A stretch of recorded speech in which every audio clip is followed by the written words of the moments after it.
first light that morning, thousands of men began to land in 5 beaches along the French coast. The beaches were codenamed Utah, Omaha, Gold, Sword, and Juno. On D-Day, the Canadian forces stormed Juno, a 3-mile Norman shoreline between the towns of Courcelles and Saint-Ouen. From the sea, the Canadian Navy battered the Nazi defenses, and from the air, the Royal Canadian Air Force pounded the resisting Wehrmacht divisions. From airfields in British soil, the fighters of Squadron 443 crossed the channel and strafed the enemy positions.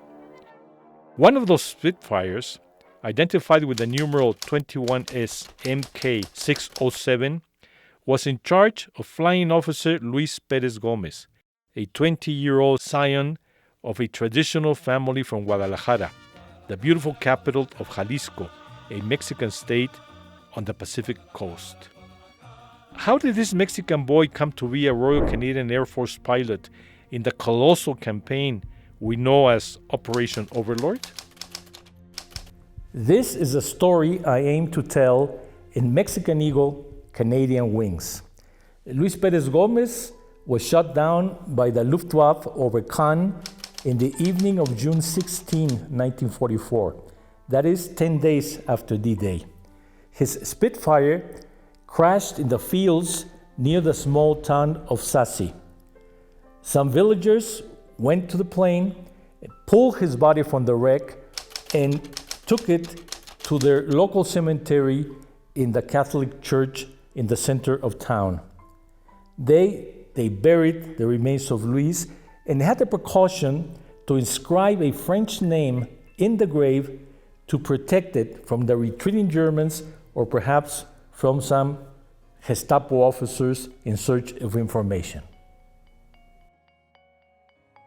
This is a fascinating story. Luis had dreamed with being a pilot since he was a small child. In his teens, when the Nazi menace was threatening the world, he heard the call of duty and decided to enlist. But he was turned down by the Mexican Air Service. He went to the United States and tried to join the Air Force, but there he was detained and sent back to Mexico.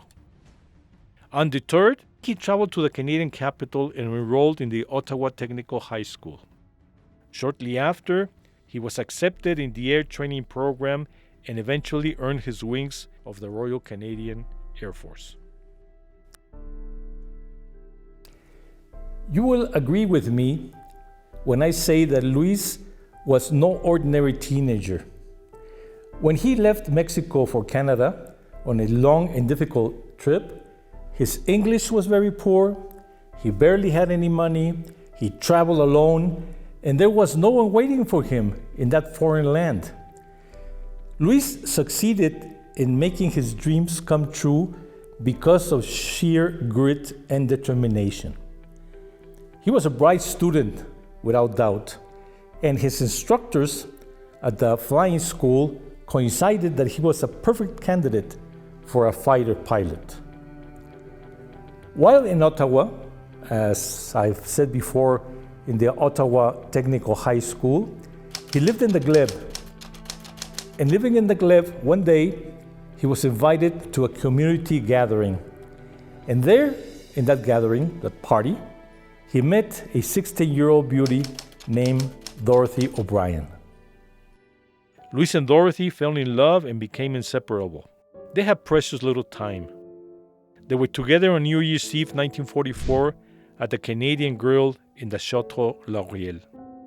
Some weeks later, he was sent overseas to England, to France, and to his death. But Dorothy never forgot the beautiful Mexican boy she had fallen in love with. The sequel to this story is tender and fascinating. Almost 60 years later, Dorothy and her husband, Commander Dennis Pratt, a retired Canadian naval officer, went to Sassy and visited the site where Luis is buried. In Sassy, The townspeople have not forgotten Luis.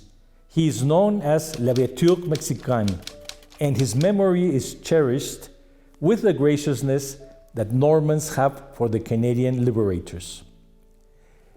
Thanks to Dorothy's loving endeavor, the town square was afterwards named after the Mexican pilot, Luis Pérez Gómez.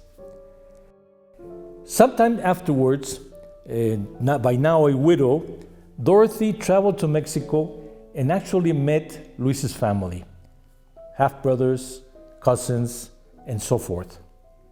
They got along splendidly. And in 2008, the Ottawa Citizen interviewed Dorothy, and this is what she had to say about her memory of Luis. Those who die in war do not really die. In my dreams, I'm still 16 and he's still 20. Luis Pérez Gómez was one of many young men who gave their lives for our freedom, yours and mine. One of the so few we owe so much to, as Winston Churchill said it. I came to Ottawa in search of the story of a young Mexican Spitfire pilot so that he should not go unremembered in his own country. Here in Ottawa, I met Dave O'Malley. Dave has chronicled the lives of many young pilots from the glebe in his neighborhood of ghosts. We agreed, Dave and I, that Luis Pérez Gómez, born in Guadalajara in Mexico, belongs among them. The name of Luis Pérez Gómez is inscribed in the Book of Remembrance in the Canadian Parliament and is also engraved in the granite wall at the Commonwealth Air Training Plan Museum in Brandon, in Manitoba. Mexican Eagle, Canadian Wings is the life story of my fellow countryman, Luis Pérez Gómez.